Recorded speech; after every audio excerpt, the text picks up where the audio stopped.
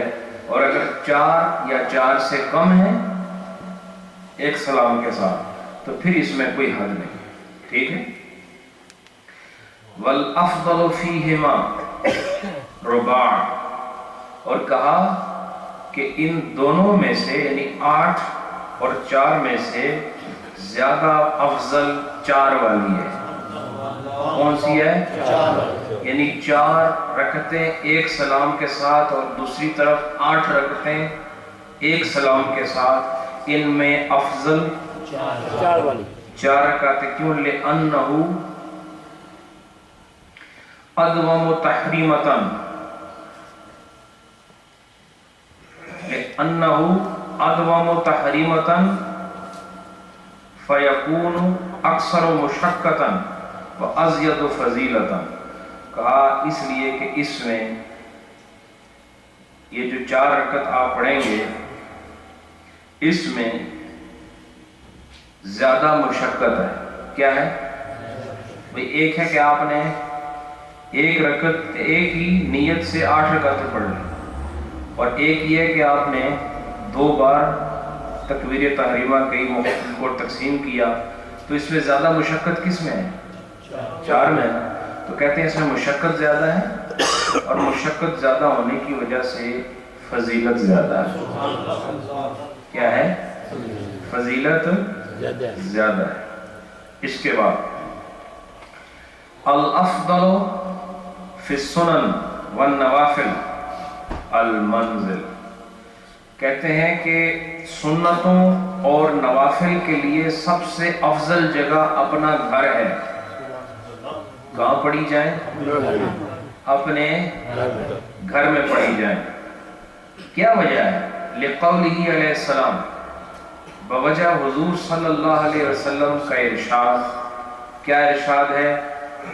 صلاۃ الرجل فی المنزل افضل الا المکتوبہ، تو حضور نے ارشاد فرمایا کہ مرد کی نماز گھر میں افضل ہے سوائے فرضوں کے۔ کیا فرمایا؟ مرد کی نماز گھر میں افضل ہے سوائے فرضوں کے۔ پتہ چلا قول رسول کی روشنی میں مرد کا فرض نماز مسجد میں پڑھنا افضل ہے، نفل نماز گھر میں پڑھنا افضل ہے۔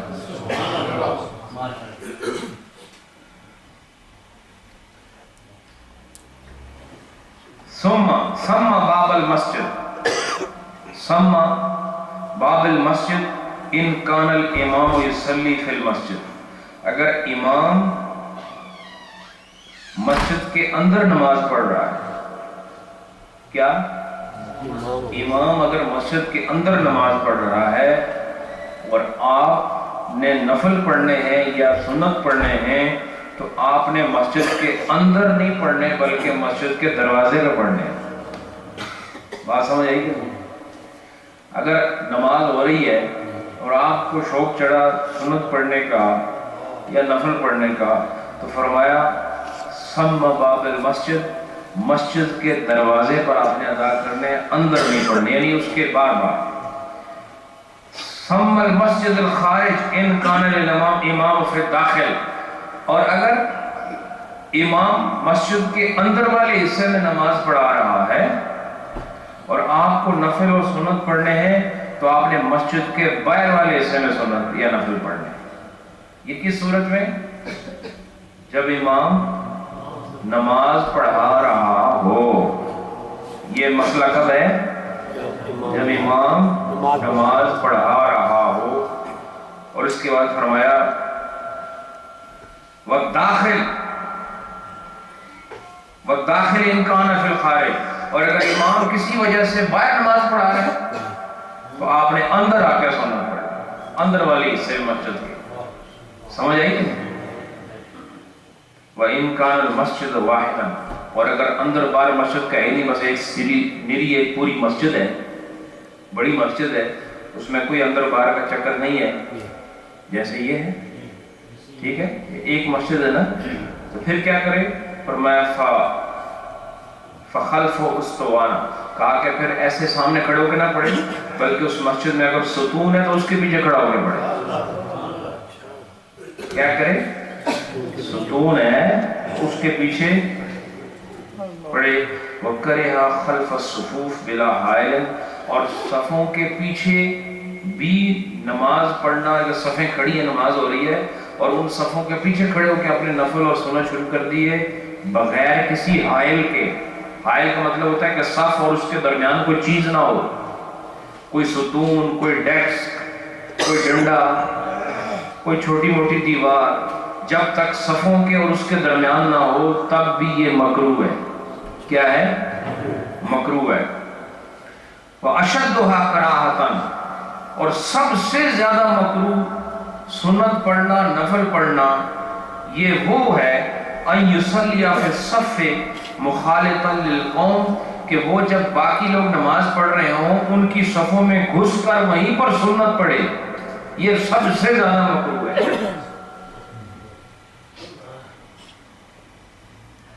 وَهَذَا كُلُّهُ، اور یہ سارے جتنے مسائل بیان ہوئے یہ کب ہے؟ اذا کان الامام فی الصلاۃ، جب امام نماز کے اندر ہو، جب امام نماز کے اندر ہو۔ اما قبل الشروع، اگر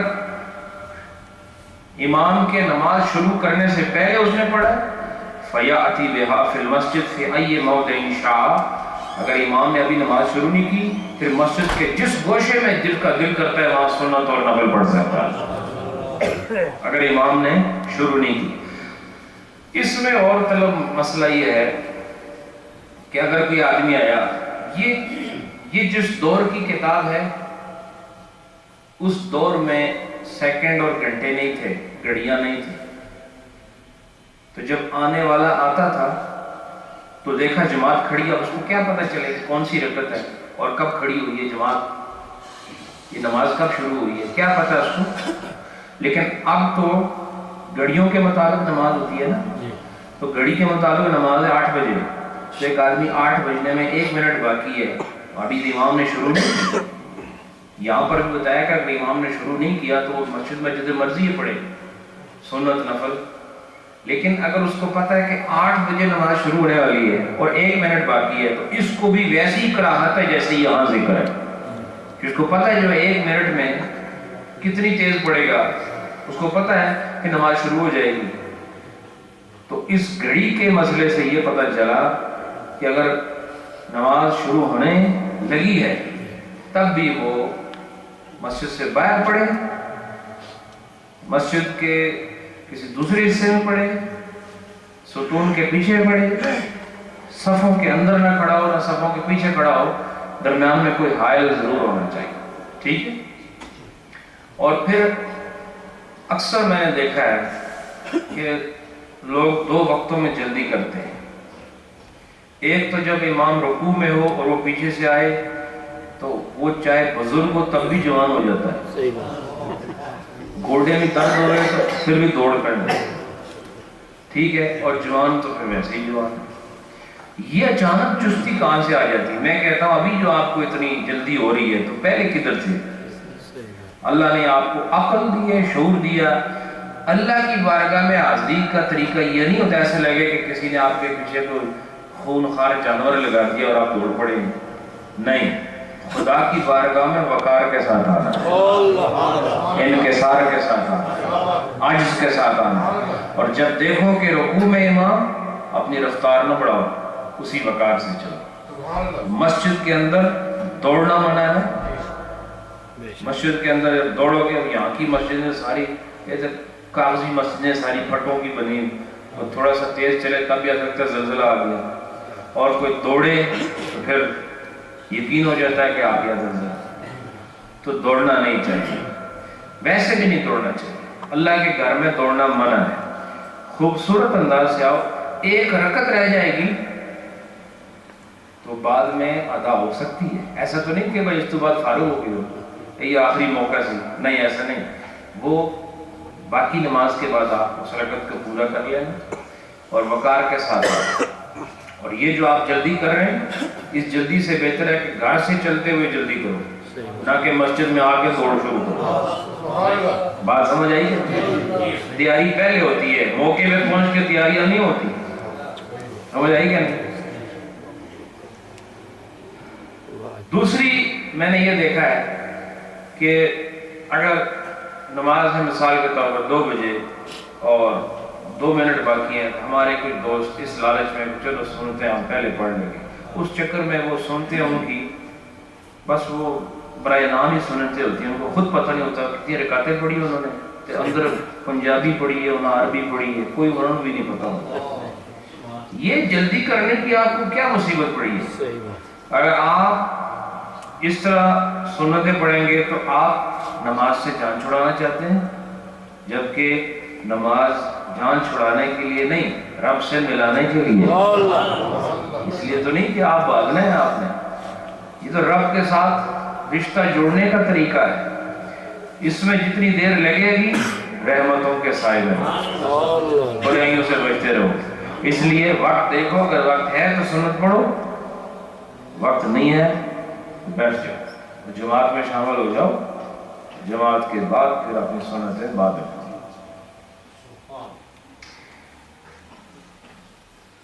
فَأَمَّا السُّنَنُ الَّتِي بَعْدَ الْفَرَائِضِ. اب سے یہ تو وہ سنتیں اور نوافل جن کا ذکر کہا کہ یہ گھر میں پڑھے. اب وہ جو فرض کے بعد بھی کئی دفعہ سنتیں ہوتی ہیں اور نفل ہوتے ہیں، ایسا ہے کہ نہیں؟ جب آپ زور کی نماز پڑھ لیتے ہیں اس کے بعد کوئی سنت ہے؟ نہیں ہے نا؟ زور کے بعد سنت نہیں ہے نا؟ ماشاءاللہ. اچھا، اس کے بعد نفل بھی پڑھتے ہو؟ تو پہلے 4 سنت تو گھر سے پڑھ کر آ گئے، ٹھیک ہے. یہ جو بعد والے ہیں ان کا مسئلہ کیا ہے؟ فرماتے ہیں وَأَمَّا السُّنَنُ، اور وہ جو سنتیں ہیں الَّتِي بَعْدَ الْفَرَائِض، وہ جو فرضوں کے بعد ادا ہوتی ہیں، فَيَأْتِي بِهَا فِي الْمَسْجِدِ، تو ان کو مسجد میں ہی پڑھ لیں. کیا کرے؟ بولو نا سارے، مسجد میں پڑھ لے. فی مکان صلی فیہ فرضہ، اس جگہ پڑھے جہاں اس نے فرض پڑھے ہیں. دیکھو یہ بھی نئی بات بتا رہا ہوں. وہ کہاں سنت پڑھے؟ جہاں اس نے فرض پڑھے ہیں. تو جب آپ نے جہاں فرض پڑھے وہیں سنت پڑھو گے تو ذرا دیکھو جماعت ختم ہوگی لیکن شکل جماعت کی پھر بھی قائم رہے گی. سبحان اللہ. اتحاد اور اتفاق کی فضا پر نور نظر آئے گی. جو جس نے جہاں فرض پڑھا وہیں پر سنت پڑھے. اس پر ذرا عمل کر کے آج مغرب میں دیکھنا. اس مسئلے پر ہم آج سے عمل شروع کرتے ہیں نا. یہ جڑے نہیں بولے انہوں نے پتہ پچھے جانا ہے. اب بتاؤ نا کہ ہم آج مغرب پڑھیں گے، بولو انشاءاللہ. پڑھو گے کہ نہیں؟ اس کے بعد سنت بھی ہے. وہ سنت پیچھے پڑھنے ہیں نا، کدھر پڑھنے؟ اسی جگہ پڑھتے ہیں، وہ باہر تو نہیں جانا. ادھر ہی نہیں، جتھے فرض پڑھنے جتھے فرض پڑھنے ہیں اتھے سنتا پڑھنی ہے. جماعت ختم ہو جائے گی لیکن جماعت ختم نہیں ہوگی. بات ہو جائے گی نہیں. اور یہی اسلام چاہتا ہے کہ مومن مومن سے جدا نہ ہو، ہر وقت اکٹھا رہے. نعرہ تکبیر، نعرہ رسالت، نعرہ حیدری. ماشاءاللہ. والاولا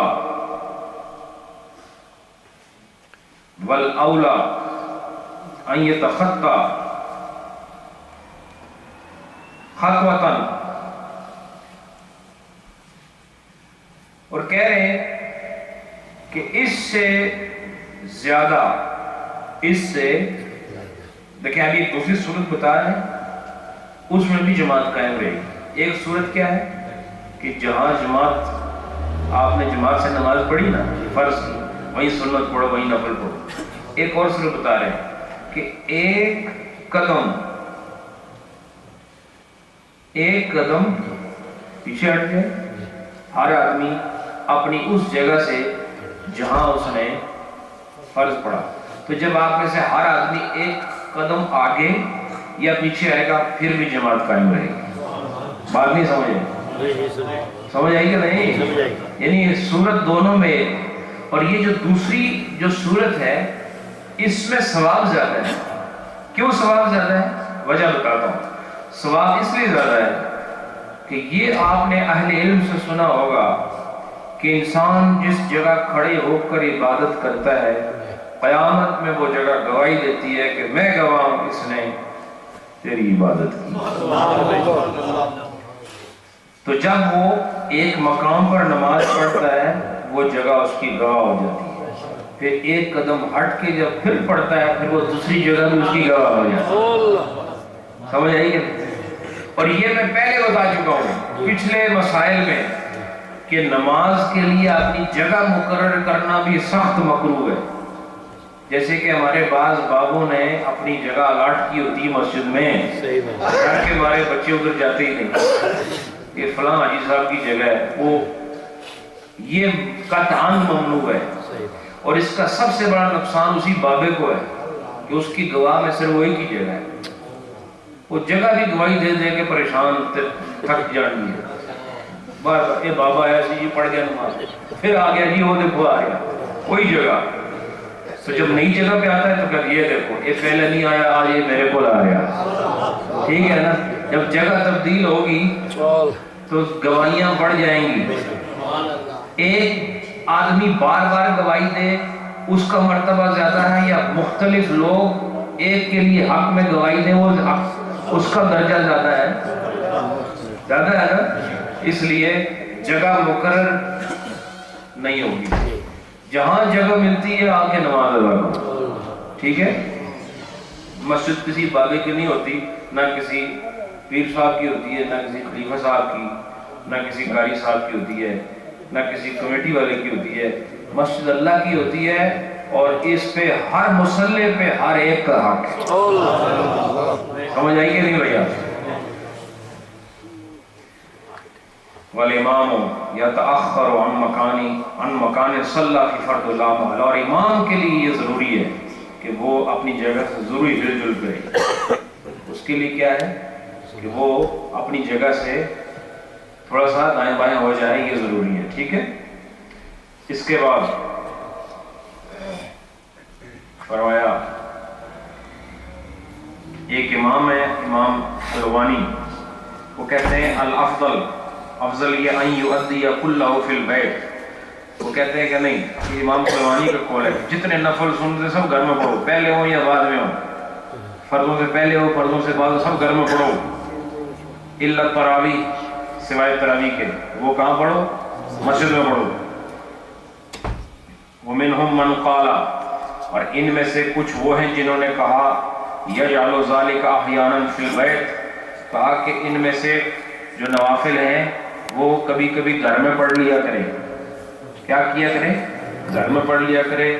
والصحیح ان کل ذلک سواء، اور صحیح بات یہ ہے کہ یہ مسئلے میں سب برابر ہے. کیا ہے؟ مسجد میں پڑھیں تو بھی گھر میں پڑھیں، کیا چیز؟ نفل اور سنت برابر ہیں.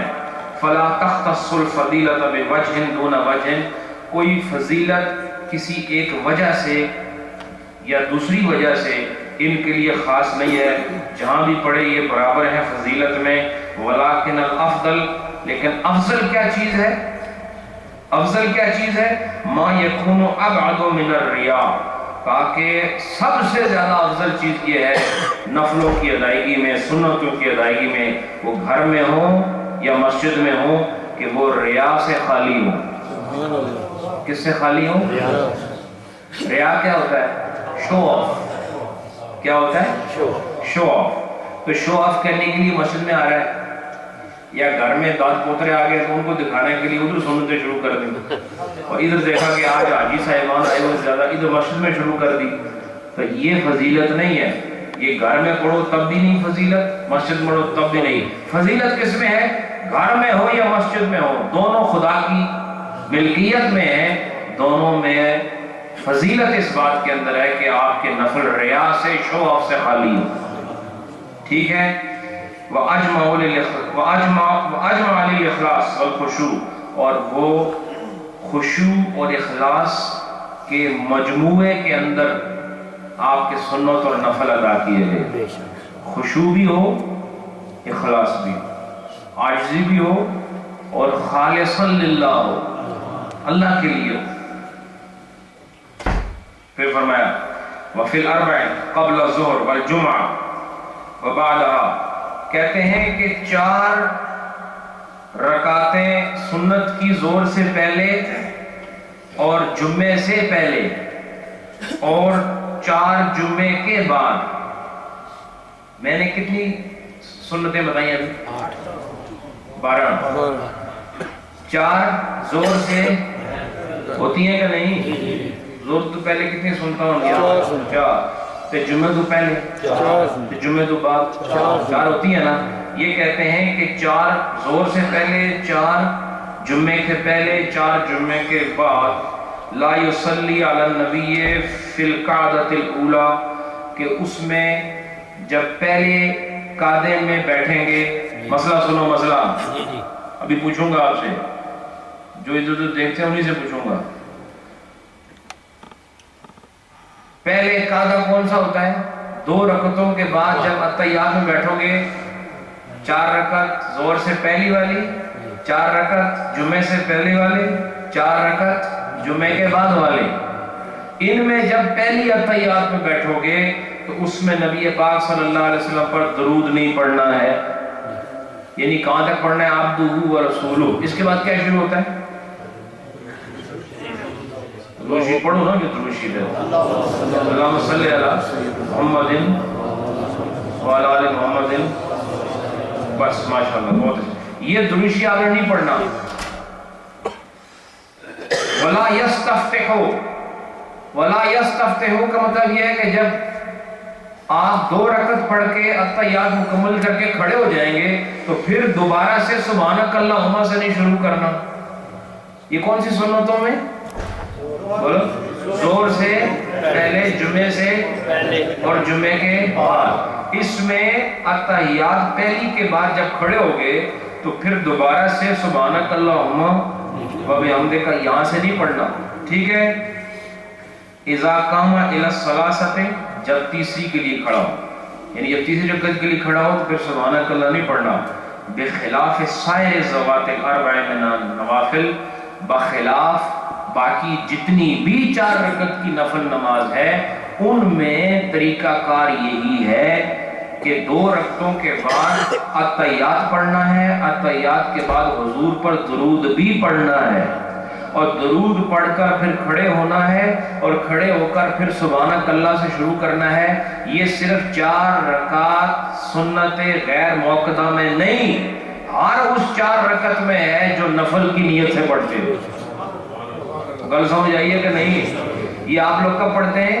عشاء سے پہلے پڑھتے ہو اور عصر سے پہلے پڑھتے ہو. لیکن میں آج آپ کو بتا رہا ہوں کہ اس کے علاوہ جب بھی آپ 4 رکعت کی نیت سے نفل پڑھو، مثلا ویسے نفل کی نیت کتنے رکعت کی کرتے ہو؟ عام طور پر 2 کی کرتے ہو نا، لیکن آپ 4 کی بھی کر سکتے ہو، 6 کی بھی کر سکتے ہو. میں نے بتایا آج آپ کو 8 رکعتیں ایک اللہ اکبر سے پڑھ سکتے ہو. سمجھ آئی کہ نہیں؟ تو پھر کیا ہوگا؟ دوسری رکعت میں اتحیات کے بعد آپ نے پھر درود شریف پورا پڑھنا ہے. پھر کھڑے ہو کر جب آپ دوسری رکعت پڑھیں گے تو سبحانک اللہ شروع کریں. یہ سبحانک اللہ کا یہ طریقہ جو ہے صرف عصر سے پہلے 4 سنت اور عشاء سے پہلے 4 سنت کا نہیں، ہر نفل نماز کا. آپ کو یہ پتہ نہیں تھا؟ نہیں پتہ چلا ہے. بس اس کو یاد رکھو اور اس پر عمل کرو. لیکن اگر کسی نے اس طرح نہیں کیا پھر نفل تو ادا ہو جائیں گے، لیکن فضیلت اسی طریقے میں ہے جو ابھی بیان ہوا ہے.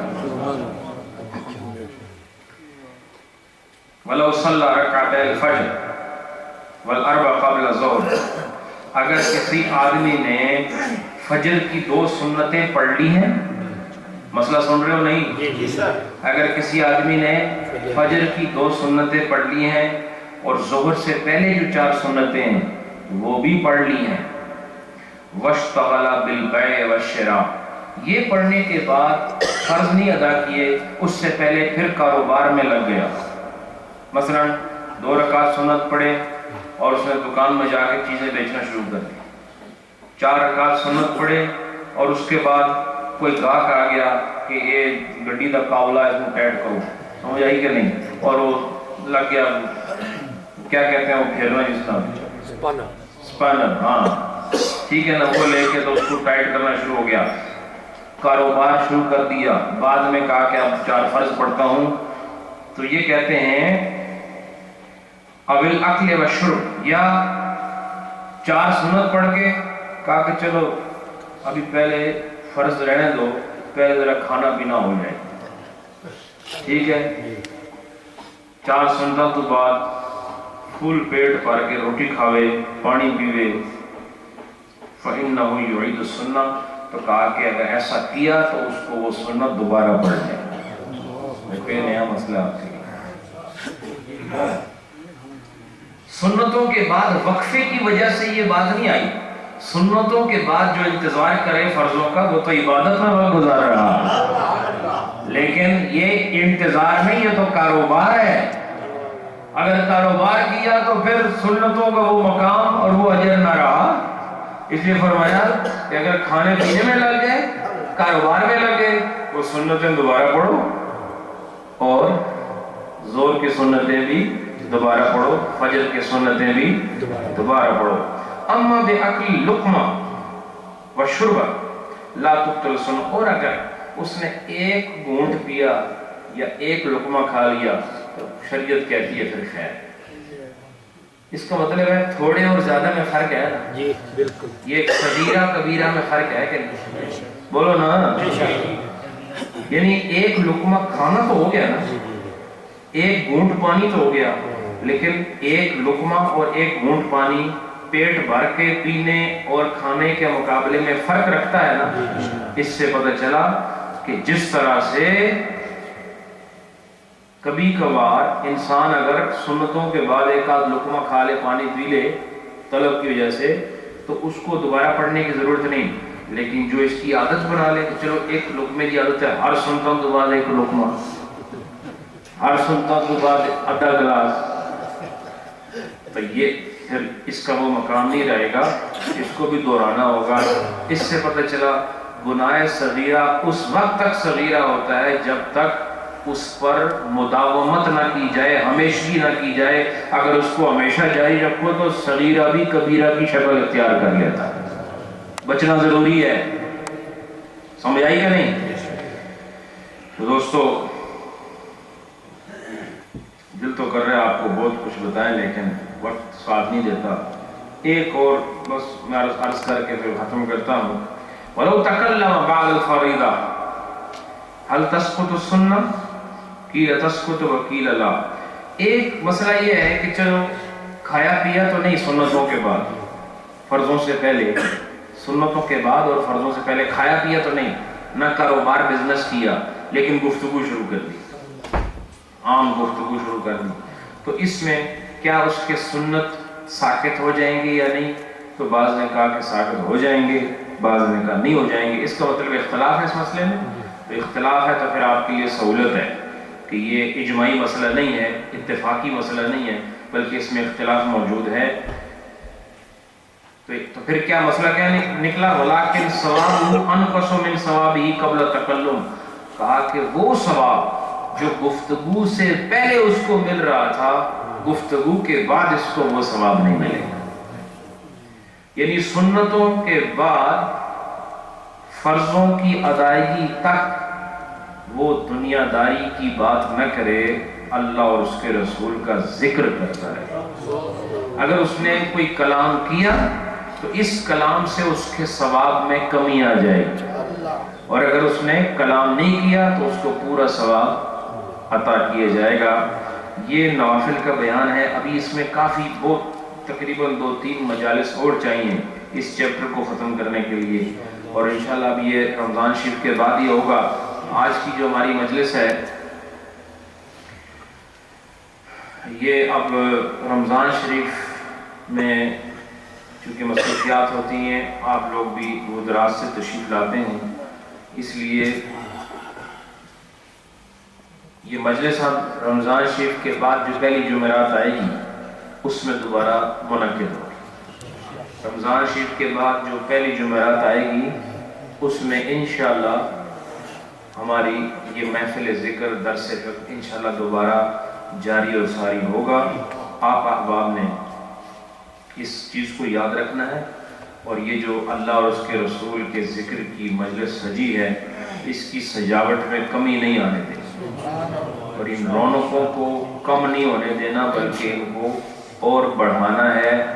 یہ فیضان کا سلسلہ جو نیزمی شریف کی چوٹی سے چلا ہے، ہم نے اسے روکنا نہیں ہے، اسے چار گانگے عالم میں پھیلاتے جانا ہے۔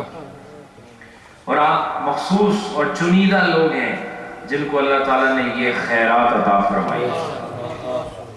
دوسری چیز یہ ایک تو یہ اعلان ہو گیا، دوسری بات یہ کہ ٹائم ٹیبلز بھی ہمارے ڈاکٹر امجد صاحب لے کر آ گئے ہیں، جاتے ہوئے جو لوگ یہاں کے مقامی لوگ ہیں وہ لے جائیں۔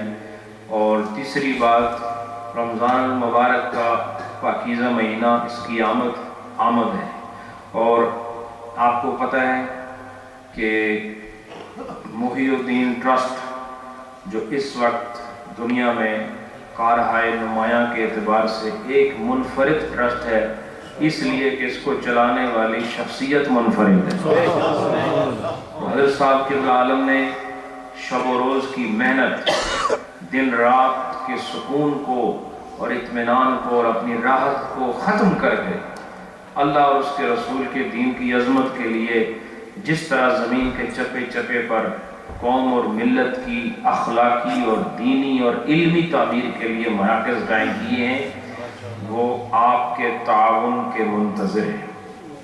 اور وہ لوگ جن اس علاقے کے سارے لوگ، اور یہاں جو بولٹن برلے کے لوگ ہیں، نیلسن کے لوگ ہیں، اور مانچسٹر کے لوگ ہیں، راشٹر کے لوگ ہیں، دیگر جہاں سے بھی آپ لوگ آئے ہیں، یہ مہینہ آ رہا ہے، نور ٹی وی پر لائیو اپیل بھی ہوگی، حضرت صاحب کے عالم خود تشریف فرما ہوں گے، اور ان قریب بہت جلد آپ کو فیس بک پر اور نور ٹی وی پر پتہ چل جائے گا کہ یعنی یہ یوں سمجھیں کہ 4-5 دن کے اندر حضور شیخ العالم تشریف لانے والے ہیں، تو آپ ان کی زیارت بھی کریں گے۔ اس لائیو اپیل میں آپ خود جلوہ افروز ہوں گے۔ آپ سب نے جو اس